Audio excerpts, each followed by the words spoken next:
All right. Well, thanks everybody for being here today. Another Zoom. So not exactly the way I would have liked to have been at Reardon, as I always enjoy an archaeology month. But this is, it's really nice to be able to reach out. And we've got a lot of folks from coming from all over. I know Gunther's up in Oregon. So if you are from somewhere else, hey, put that in the chat box so we can have a contest to see who came from the farthest away.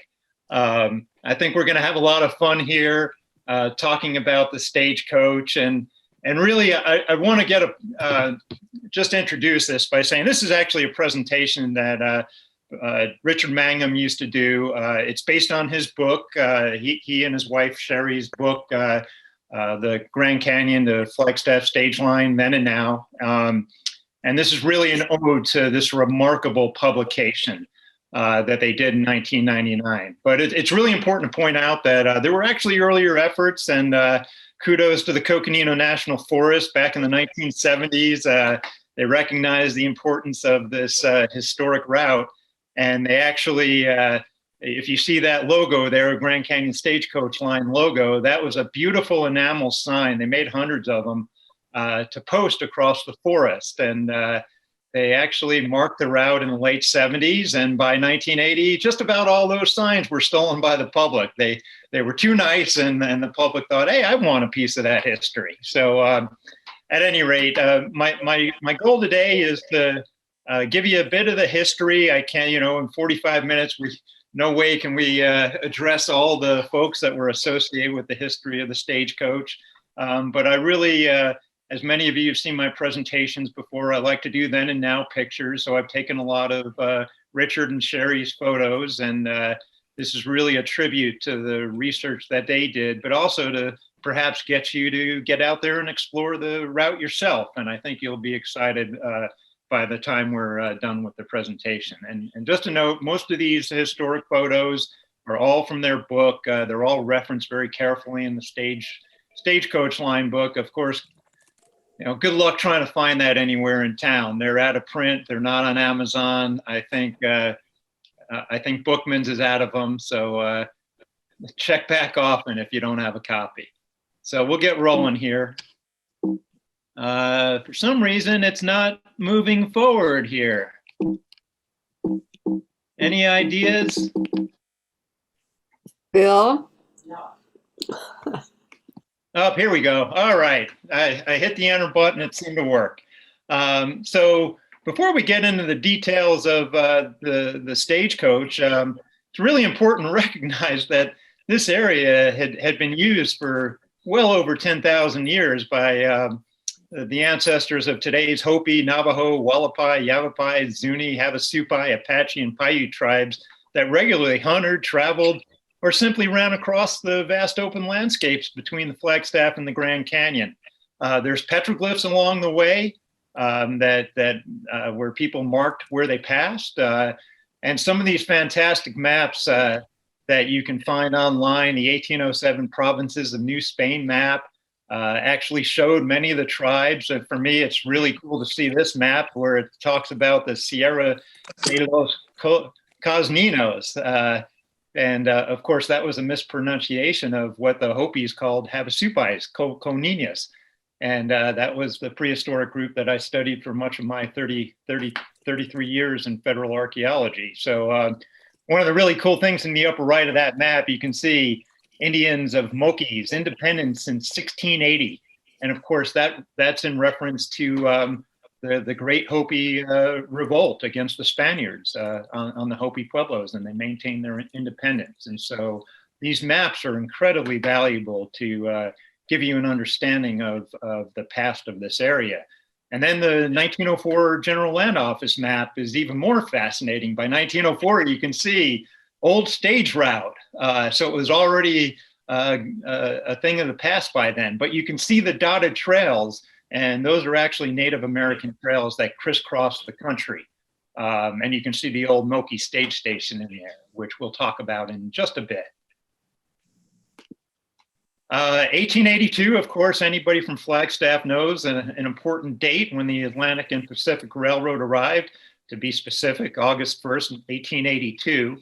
And that, of course, opened Flagstaff to the lumbering industry and, of course, the tourism industry. But through 1891, various operators would take tourists seeking the canyon on a rigorous 2-day trip on dusty, bumpy roads. Now, there were early historic roads out of Flagstaff, but there was really no access to the Grand Canyon until the Holes and Hance, John Hance, got together and started scheming some ways to get up to the canyon. So there was the old Tuba City Road in 1880, and the Holes had set up a ranch in 1881 out at East Cedar, which is now the Babbitt Ranch. And then they expanded that to their opera sheep ranching operation up near the rim of the Grand Canyon, where they settled at Hull Tank. Now, by 1884, there had been interest in the area. So there's some pretty neat photos in the book of Philip and William Hull. It's a very rare photo of them out at East Cedar Ranch. And of course, there's John Hance on the right, who became the legendary storyteller. But together they built the stagecoach to the canyon. Hance, of course, becomes the legendary figure, leading tours, building trails, his mining interest, and most of all, his great storytelling that he was known for. With the death of Philip Hull in 1888, William Hull would, a few years later, sell his interests in the Cedar Ranch property to the A1 Cattle Company, which of course morphs into the Babbitt Ranches, and eventually Hull Cabin. In 1893, by 1893, the Hull Ranch becomes part of the Grand Canyon Reserve ahead of its designation as Forest Service lands in 1910. So just to give you a feel, you can see on the top of the photo, that's the edge of the canyon right by Bugling Hill. Hance sets his camp up right there by what would later be called Bugling Tank. And the Holes were about a mile to the southeast. The Holes selected the above meadow because of Hull Tank, and they spent $1,600 improving the tank. And originally it was called Indian Tank. It really, when you consider this country, there's very few water sources. So Hull Tank became a very, very important, that's another presentation all unto itself, is the development of the water at Hull Tank. But you can see that on the old Indian Tank on the old General Land Office maps. Hance would eventually take advantage of a location closer to the rim to build his homestead and eventually his tourist camp, which we'll get into a little bit more of the details of. But the not so accidental first tourist was led to the canyon by the Hull brothers over the bumpy old road. And then that was the first time that John Hance actually took somebody down into the canyon. And it appears that the Flagstaff lumber magnate, Edward Ayer, really enjoyed that experience. And I think Hance did too. And that became a basis for his operation. There you can see the Ayer Mill right at the base of Observatory Mesa. And look at the distribution of those, the trees. You can still see some of the openings on the mesa when you visit. So Hance goes on, he develops his camp after serving as a tour guide, seemed to have found his calling. And for those that have ever wandered up to the canyon to look for the remnants of the old camp, it's in a hollow and it's only 300 yards. So of course, tourists that would take the long wagon trip would get up there and they'd wonder where they were. And John Hance would then say, well, we're going to go up this hill. And at the top of that hill, they'd have a remarkable view of the Grand Canyon for the first time. But, what's really cool in these old photos, and, take a look at the spacing of the canopy and those old trees. Back in the day, when the forest was shaped by forest fires, basically we had about 10 to 20 trees per acre, and there was a live running stream in the hollow by Hance's camp, and a spring there that's called Glendale Spring. That's not the case anymore. We now look at 400 to 600 trees per acre as a result of 100 years of fire suppression and the overgrazing, severe overgrazing that took place at the turn of the century. So by the end of 1884, you had two routes. You had the Hance and Hole route that went around the west side of the peaks, and then the Black brothers built a route around the east side. And you can imagine why. The east side of town usually being a little bit drier than the west side, and that would have provided a good access if we had early winter storms in April. In general, the tourist season you might expect ran from April 1st to November 1st, although it seems to run year-round today. And we'll talk about that more in a second. But the original travelers actually would take about 2 days to get up there. They'd hire folks out of Flagstaff to give them a stagecoach or a coach up there, but they didn't have the water sources or the relay stations developed at this point. So there was a little bit of mystery early on. One of the main stops for water was actually at Red Horse Spring, which is in the middle of the Kaibab National Forest, about 15 miles south of the Grand Canyon rim. It was always a mystery to me. I always knew about the cabin that was out at Red Horse. Had done a lot of work protecting it from fires over the years. And you can see the foundation of that cabin there. This was a trip with the Grand Canyon Historical Society in 2014. And we went and relocated the spring, which actually had water in it. It's basically a little dugout into the limestone drainage, and it catches water when there's runoff. But before 1892, that's when tourists were there. Charlotte Hall was on a tour to the Grand Canyon and found it dry in 1891. So the Magnum surmised that that's when the Moki Stage Station was created. In 1902, Cameron reportedly relocated a cabin from the abandoned Red Horse stage stop and used that to build his hotel in the Grand Canyon rim. And that cabin is still up there at the canyon. It's part of the Bright Angel cabin system.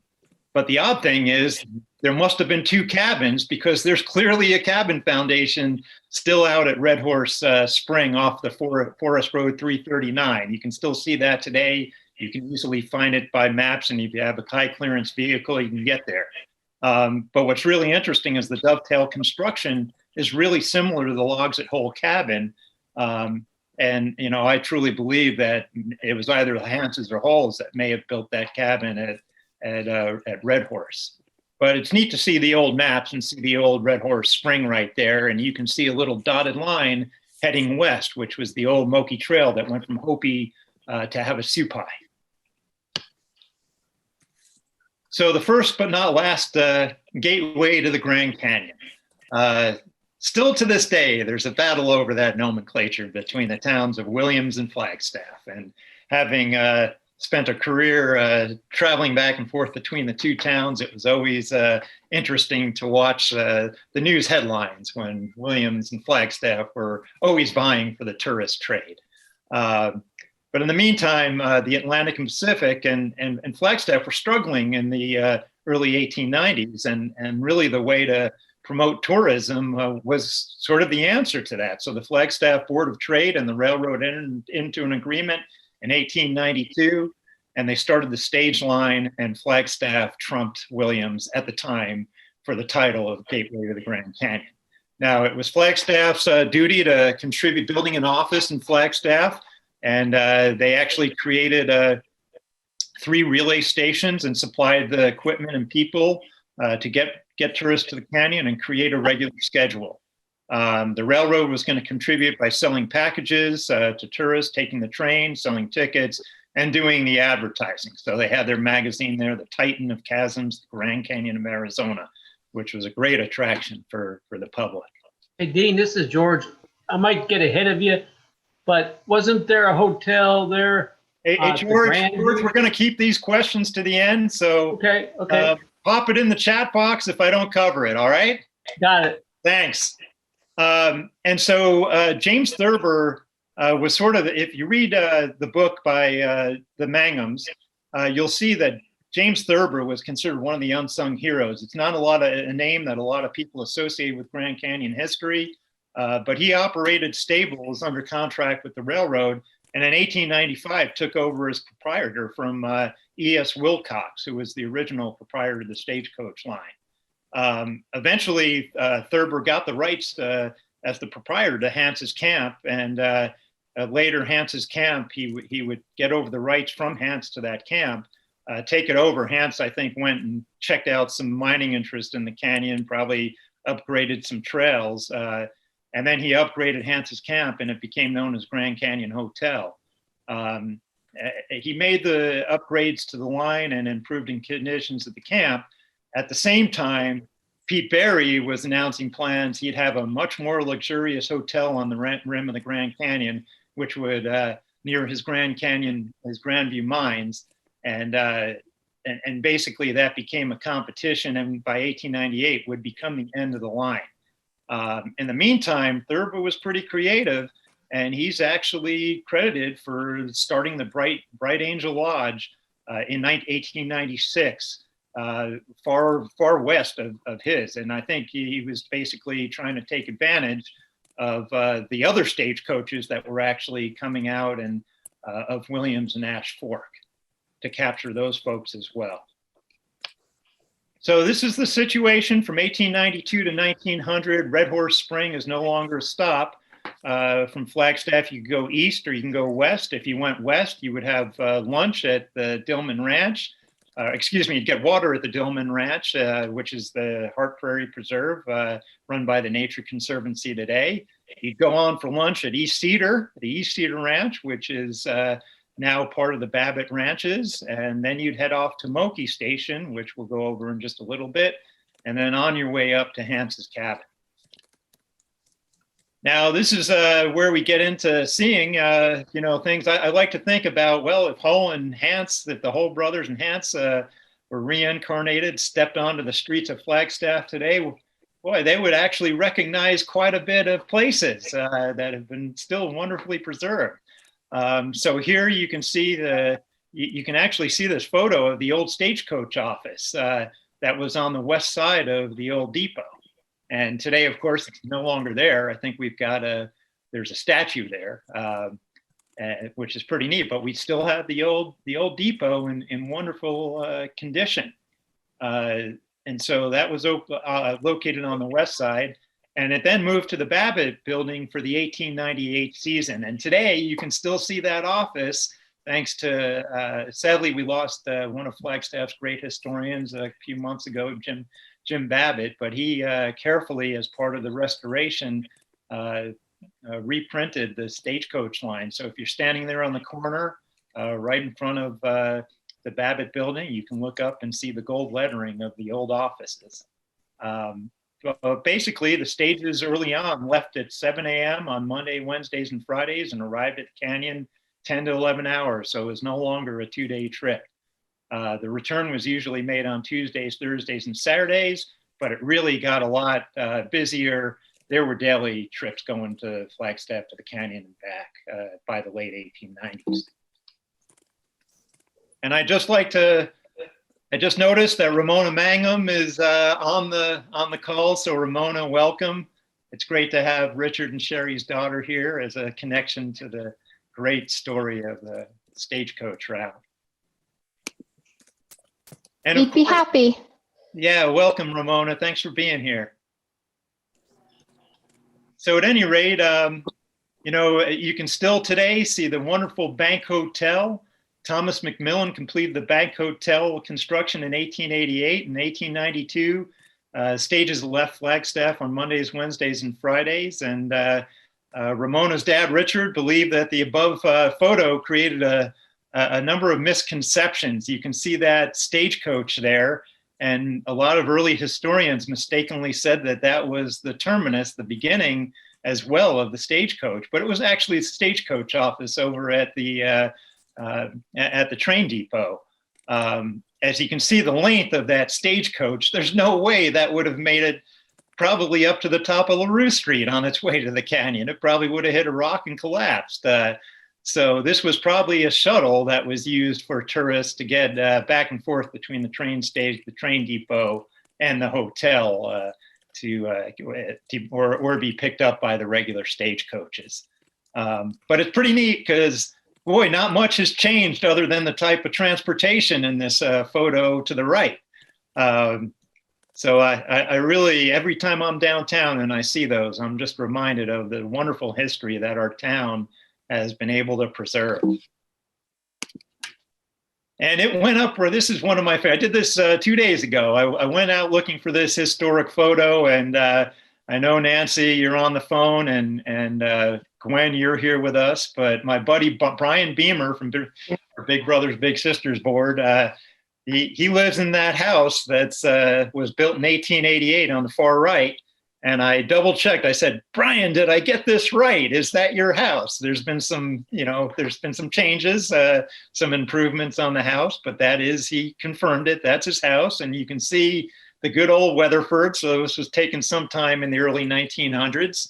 But, if you look there, it still looks pretty much the same, other than it's no longer a dirt road. But we've got a lot of things to be thankful for being able to look at our history in Flagstaff. So the first stop was, about 15 miles north of Flagstaff, 20 miles north at Dillman Ranch. The Dillman Ranch was owned by Gus Dillman Freudenberg and his wife Lena. But because Freudenberger was difficult to pronounce, the Dillman name stuck as the namesake.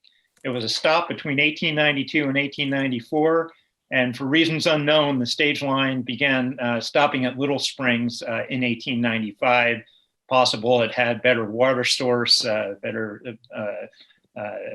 place for the horses to hang out. But today, the Nature Conservancy at the Hart Prairie Preserve has done a wonderful job maintaining the historic integrity of the building. And today it's one of the 8 stations on the Flagstaff to Grand Canyon Stagecoach Ultra Marathon and Mountain Bike Race Course. And here you can see a historic photo of the stagecoach probably coming into Dillman Ranch. And this is a photo taken of runners that are actually leaving the ranch and heading back out to Hart Prairie Road to continue their journey north towards the canyon. And as we just mentioned, from 1895 to 1900, the stop was at Little Spring, if you've ever been to Little Spring. It's likely that James Thurber actually built the troughs, and according to Richard Magnum, the Forest Service removed a cabin and remnants of the trough in the 1960s. So not too much to see there now. And this is a really cool reshoot that Richard and Sherry did. I think Sherry Magnum took this photo, but this is near, this is actually would be out on the Babbitt ranches today, but look at the change in the vegetation. This is near where the 2 roads came together, where the Holes and the Blacks roads came together. This is believed to be 1892, a photo that William Jackson took. And you can see the drastic infilling of the trees, again, as a result of the removal of the fire from the ecosystem and the overgrazing that took place in the late 1800s and early 1900s. So you can really see how dramatic the invasion of the pinyon juniper took place. So stop number 2, that was at the East Cedar Ranch. You can see the buildings that were out there and the stagecoaches coming in, coming out, pretty busy place. This is where folks would have a short lunch. But really the remarkable photo is down below of the incredible troughs. There were 24 ponderosa log troughs at East Cedar. And while the buildings and the troughs are gone, according to President of Babbitt Ranches, Billy Cordasco, the spring still runs today. It's an important water source for wildlife that's out there. But imagine that, seeing a trough like that, just outstanding.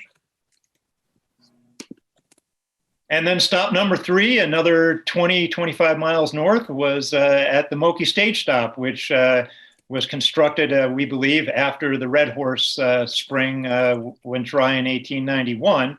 And you can see the reshoots that we did a few years ago at the site. The cistern is still out there in all its glory. It's a really neat place to visit. We have an interpretive sign out there that definitely needs to be upgraded in the near future, and we hopefully to see that happen. But that's still a place that you can go check out, and it's also a stop on the stagecoach race. So we use that as a place that the runners can get aid. They come off the Arizona Trail, go visit the historic site, and then get back on the Arizona Trail and head up towards Russell Tank. And then the third stop, which most folks probably passed by, maybe a few folks stayed, but is the Whole Cabin Ranch. And this is a comparative photo between 1891 and 2021. But the Kaibab National Forest has taken great care to preserve Whole Cabin. It's the oldest standing structure on the south side of the Grand Canyon, and tree ring dating suggests the Holes constructed it in 1887. Today you can stay there just like some of the early tourists by renting the cabin on recreation.gov. It's also the 80-mile marker, the Flagstaff to Grand Canyon Stagecoach Ultra Marathon and mountain bike races. In the photo to the right in 2009, we actually believe we found an original segment of Whole Stagecoach Road. It can be seen about a mile from Whole Tank, just above Forest Road 307. And you can see the wooden logs there supporting the rocks that line the old stagecoach route. And then in between 1892 and 1897, the stage ended at Hance's camp. And today, you can go out there, walk out there. It's a short, actually not too bad a hike from Hull's cabin. It's real lovely, but there's nothing there. In the 1950s, the National Park Service removed most of the old building, historic properties associated with the early stagecoach. And so the Grandview, Buggelin, and Hance's camp were all removed. So today it's just an open meadow. There's not much to see other than the high density of trees that you can see have been filled over the last 120 years or so. Over the years, though, they did have to make improvements to Hance's little shanty town there, and it actually became quite lovely. They filled a lot of the tents with Navajo rugs, became a pretty fancy tent camp, and a pretty good one as the competition heated up along the rim of the Grand Canyon. But of course, by 1898, we'll talk a little bit more about the Grandview cabin. But there was another way to get to the canyon in 1894, and this is really one of my favorite photos in the whole book.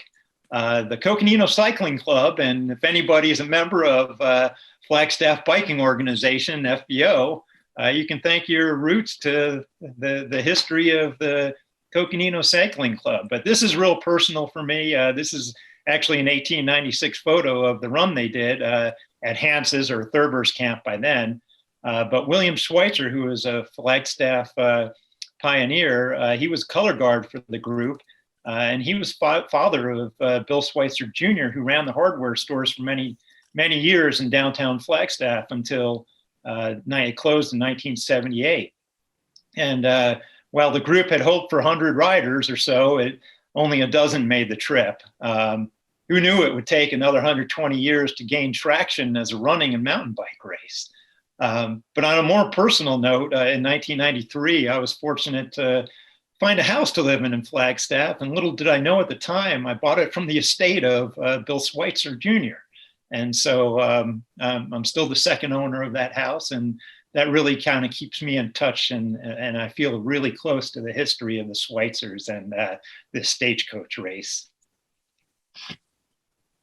So getting back to our little competition on the rim, Pete Berry, who had interest in mining below the rim, he eventually starts building the Grandview Hotel between 1895 and 1897 as alternative lodging as tourism increased at the canyon. And eventually by 1898, it actually was far more luxurious than had a larger number of places for folks to stay. And it became the end of the line for the stagecoach. Hance at that time returned to mining within the canyon, probably giving some tours as well. But that's when James Thurber took over Hance's camp and operations were fully his on the stagecoach line. And I think I just missed one. I don't know. Oh, there we go. So also below, there was a cave that was discovered called Crystal Cave. And that became a major impetus for tourists to go to Grandview and have keepsakes that they would take home. So there used to be crystals all over, apparently outside the cabin, that people had collected. And as I earlier mentioned, for those of you that have not been around Flagstaff very long, there was a tremendous movement in the early 1990s to restore the history of the downtown Flagstaff. A lot of buildings had been covered up in the 1950s and early 1960s by facades. And the Babbitts were actually one of the first to chisel away at those facades. And the entire Babbitt building that you see today was completely covered up. And it was just a day by day, amazing to see. I remember the first day going down and seeing the chiselers working away and just basically bringing back the history of this beautiful building in a matter of months. And it really changed the nature of downtown in the early 1990s. And then Jim Babbitt, as you can see, he restored the window that had the old Grand Canyon stage office. And in the old photo, if you zoom in real close, you can actually see those gold lettering of the old office. So the success of the line, there was no doubt about the success of the line. There was a huge boom in hotel construction. So instead of just the Bank Hotel downtown and a few other sketchy businesses, you had the 1892 Del Monte Tourist Hotel, which was built on the northwest corner of San Francisco and Birch. But there's a trend here. It burned in 1893. 1896, the Grand Canyon Hotel was built on the southwest corner of San Francisco and Aspen Street. It burned in 1897. And then in 1897, the Carlton Hotel was built. Not sure what happened to that, but it was right where Cafe Espresso and Criollo once were. So you can kind of see how that was situated in downtown. By 1900, the Commercial Hotel was built, and this was the fanciest of all the Flagstaff hotels at the time. It would be trumped in the very near future by another hotel, but this was the place that people wanted to go. It was closer than the Weatherford Hotel to the train depot, but the Commercial Hotel, it took 75 years until it burned down in 1975. Maybe I believe some of you on this call may have been out there watching it burn down, but it once stood right where, right next to Flag Brew is today. And you can actually see the building of Flag Brew right next to the Commercial Hotel. And that gap that's there today, that was the site of the old Commercial Hotel. And of course, as we just mentioned, the Weatherford. Cashing in on Flagstaff booming tourist industry, John Weatherford really took the property that was there and transformed it into the beautiful property it is today on January 1st, 1900. And of course, the owners today, Sam and Henry Taylor, did a remarkable restoration job to have it back with its original porch for the 100th anniversary, and of course the famous pinecone drop that attracts so many people to Flagstaff today. It really is a centerpiece of the downtown thanks to their efforts as well.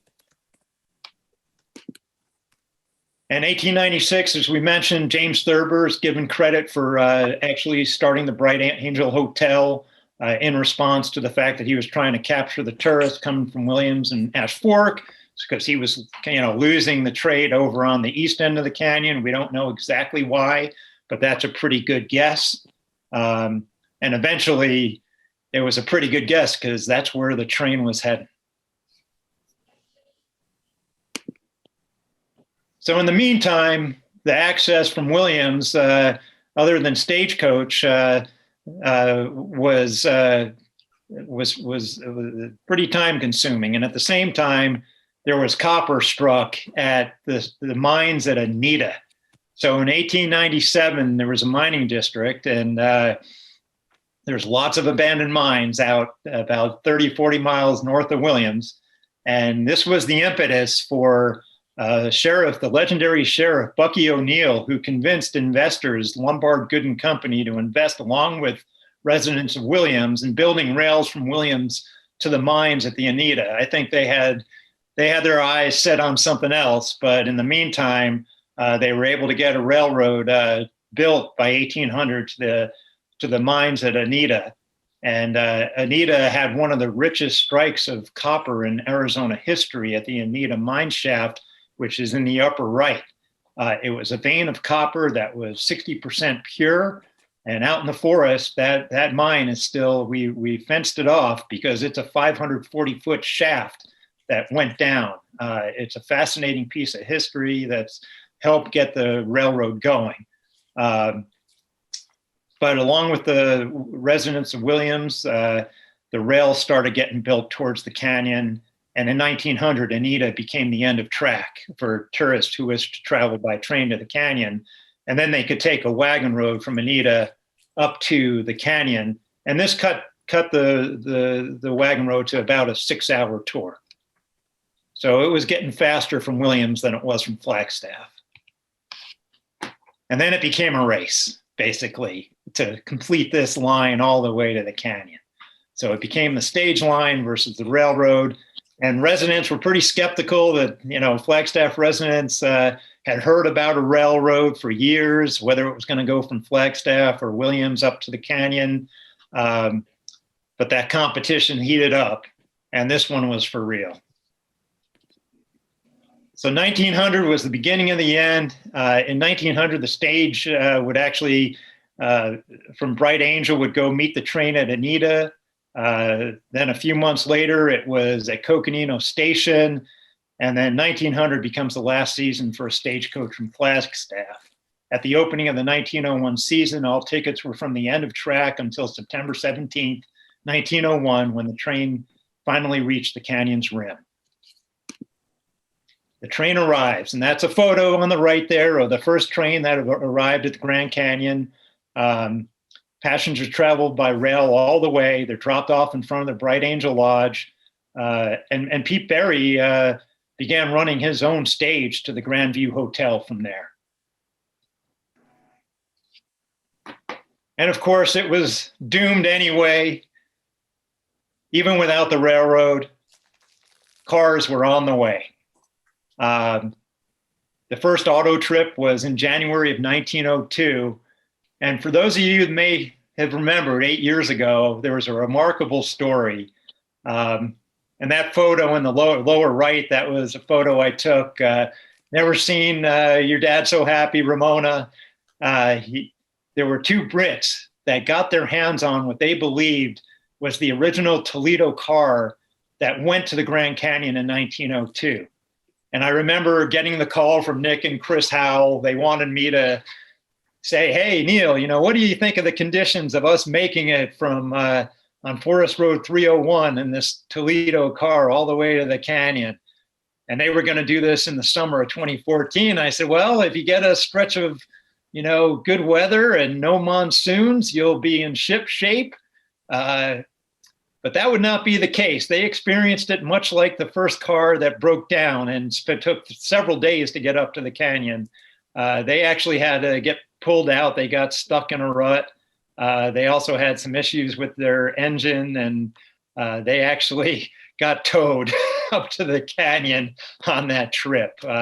So it was fascinating. But if you want to learn more about that, you can actually Google the story. It was done in the Arizona Daily Sun, and I believe it was August of 2014. And 125 years later, we're so happy now that we have these wonderful partners that came together to produce the Flagstaff to Grand Canyon Stagecoach 100-mile race. So between the National Forest, the Coconino Kaibab, this is a fundraiser for the Arizona Trail Association. So the Arizona Trail is tightly involved with this. The Babbitt Ranches, President Billy Cardasco of Babbitt Ranches has been intimately involved. And then the folks of the Nature Conservancy and Hart Prairie Preserve. And we have all these amazing partners that every year come together and put on this great race, which now has mountain bikes for the past 3 years. And the race is selling out. And every September, the history comes back alive again. Whole Cabin is one of our aid stations. The runners can actually, at 80 miles, they're ready for a rest. We have cots in the back for them. There's me, I'm out in front of the cistern at Moki. That's another stage stop for the runners and bikers. It's an important aid station after they've crossed the dusty Babbitt ranches and start climbing back into the forest. And so this history is kept alive today every September, and we're really, really proud of that. So just to summarize it very generally, from 1884 to 1891, we had private trips that took the stagecoach route. From 1892 to 1900, we had stage line from Flagstaff that we've been talking about the history. 1899 to 1900, the Grand Canyon Railroad from Williams is under construction. In 1900, you had choices, old route or end of track. 1900, in October, Flagstaff service ends. 1901, all trips are from end of track. And in 1901, end of season, it's by rail only. So with that, how are the questions going there, Gwen? There have been a few more comments than anything. Okay. Let me scroll back up. Otherwise, we can open it up to questions, and folks that want to stick around and have a conversation, we can. I'm no longer having to get back to a job, so I've got all afternoon. Well, let's see. I can read the comments to you. We've got people coming from Oregon and Ohio. I liked the information about Edward Eyre being the first tourist to the canyon. I didn't know that. George Nelson asked about the first hotel at Grandview Point, and I believe you covered that. Yeah, that was later. That came after. That came in 1895. The origins of it, anyway. Okay. Karen Malice Clark said historic photos also indicate mixed conifer on the peaks, was not as dense as today. Thanks, Karen. Kathy Ferretta says, thanks to Jim Babbitt for restoring the family store. Oh, yeah. And Ramona mentioned that her dad barely fit in that car, but he really enjoyed doing it. And as everybody will see here, I've got one more slide up on the screen. This is just what's really, really neat is every year when we get together, Billy Cordasco opens up the boardroom for us to have our meeting between all the partners to get set for the race. And the board meeting in the Babbitt building is like 30 feet from the original stagecoach office. So it's a really neat feeling to be up there and be surrounded by all these people that have such a deep appreciation for the history of this route. Okay, one question is what happened to Pete Berry's hotel? That got removed as well. I don't remember. I believe it was in the 40s or 50s. But I can certainly reach out to my contacts at Grand Canyon to find out exactly when that was taken down. All right. And of course, we have a lot of comments about thanking you for your time today. Somebody else, Mr. Nat White, is wondering, can you provide a rough description of the west route from Flag to Cedar Ranch? Near what USFS roads, for example? Yeah, so I mean, essentially the Hart Prairie Road is kind of paralleling it, but I think I forget the name of the road that's just there north of Fort Valley. It shoots off to the right. I think there's a Forest Service road that eventually ties into the old stagecoach route. I think in there, I've read that it was following Beale's old route, and I think you can see some old ruts going up behind one of the tanks before you merge back into Hart Prairie Road. But Nat, maybe that's a trip you and I need to make. I'm sure. Yeah. Nat would like that. And then it does. It did get out onto north of there. Once you get out of the Dillman Ranch, basically it kind of took a north trajectory and and got onto Forest Road 418, which was the old stagecoach route, which drops down to East Cedar Ranch. I'm all too familiar with that route since I ran it in 2013 and beat my legs up like I couldn't believe. So it goes to the west of Saddle Mountain? It goes, it went just to the, I think to the east of Walker Lake. Okay. And then I'm not sure, I'm always confused where Saddle Mountain is. So I think it was to the east of Walker Lake. So I'm not sure where that place is, Saddle Mountain. It's the other mountain across the prairie from Walker. Okay. So it's probably between those two. Okay, another question from Paul Delaney. He wonders where Anita Shaft is. Where is the Anita Shaft? So the Anita Shaft is kind of buried in the woods. It's surrounded by pinyon juniper. You have to kind of know how to get to it, but it's not terribly far from Forest Road 306, which kind of snakes its way down through the Tucson Ranger District. But if you're particularly interested in seeing it, you can certainly get a hold of me. Thank you. And Gina wonders if there's much information about the stagecoach line east of Flagstaff. There's not a ton of information other than what, if you get your hands on the book, Richard Magnum's got a nice map in there showing the exact driving route. And I know it's out of print, but if you search pretty hard, and maybe Ramona, maybe you can enlighten us if you're still here. I remember Richard telling me that he had a garage full of stagecoach books. It would be great to be able to find a venue, Reardon Mansion, maybe, to get their hands. What do you, Ramona, are those still around? I'll check and get an update to you. How about that? That'd be great. I vaguely, I had this image in my mind that there was a garage that once had a lot of boxes. It did, yes, it absolutely did. Yep, that would make a lot of people very happy to get their hands on a copy of that. There's one last question, I think, and Helen is wondering if the route that the stage followed north of Cedar Ranch already had an existing road or if it needed to be constructed, and if so, who did that? Right. So that before 1892, you had the holes had from 1884 to 1892, the holes had established a road between their East Cedar Ranch and then their sheep ranch at the canyon at Holt by Holt Tank. So, they had been going back and forth between different seasons. So they already had a pretty good established route, which I imagine, they improved a number of Native American trails that, took the fastest route between the peaks and the Grand Canyon, and following the potential water sources that were along that route.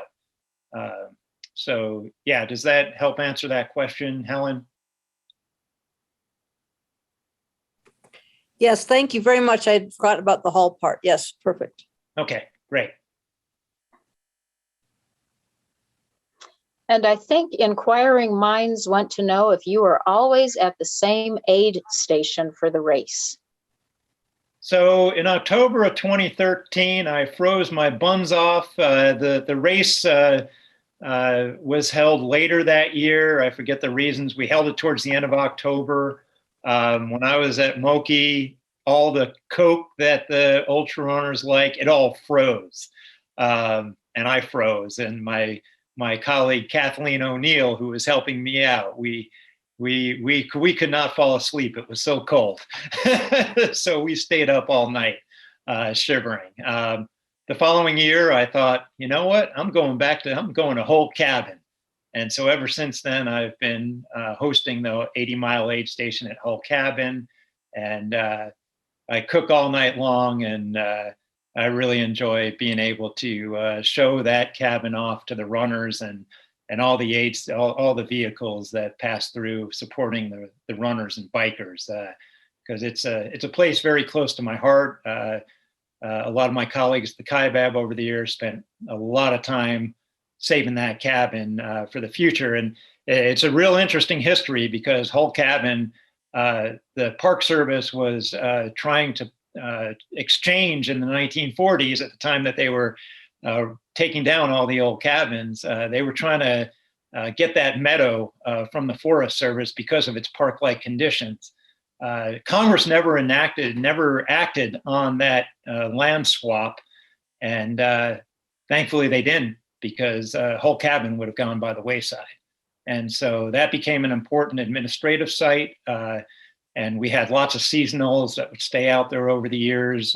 Fire folks would stay out there during the summer, and basically in 1989 we got funding to do a major preservation of the cabin, and then when we got funds in 2006 through the American Restoration Act, we spent years doing some work on the cabin, and by 2010 we were able to open it up to the public to enjoy for the future.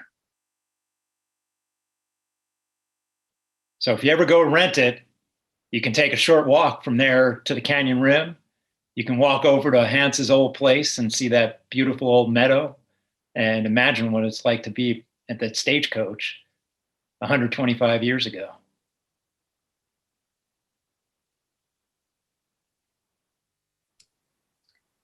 I suspect reservations are going to fill up fast for renting out that cabin now. They are. They do fill up fast. Just don't try to get it on the weekend of September 17th to the 18th. I'll break legs over that. And Karen put a link in the chat for reservations if anyone is interested. Oh, thanks, Karen. It's got availability. I believe it sleeps up to 6. There's lots of room to camp out around it. There is a ground squirrel that'll annoy you every now and then. Likes to keep me up at night. Things go bump in the night under the floorboards, but that's part of the beauty of living there or spending the night there for a night or two. But it's neat to read the logbook. Much of the way the old logbooks that are well documented in Richard and Sherry's book. It's so entertaining to read people that come from all over the world to stay there and to hear their impressions of living in this rustic cabin that is much the way it was in 1884, except for the propane refrigerator and the propane stove and the outhouse. That's pretty nice. You've got some nice comforts with a shower, no running water, but you need to have a solar shower, but it's set up for that. So it's roughing it to an extent. It looks like Shannon Clark helped design the solar electric system at Hull Cabin. Nice. Yes. Shannon did. Karen's husband did a wonderful job, but somebody had to take care of all the compliance work for that.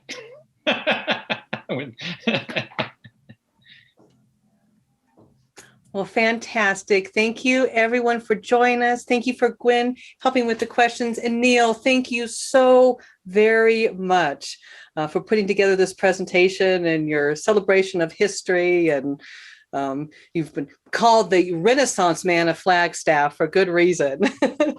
So thank you for sharing this amazing history with us today. And we are recording this and we'll be sharing the link. So if you missed any part of it or you weren't able to join us today, we are preserving this for prosperity. Hey, well, thanks, Shannon and Gwen and all the Reardon folks that have helped. Kathy, if you're still out there, thanks for everything you've done to keep history alive in this town. And we'll look forward to next Archaeology Month next year. Indeed. Take care, everyone.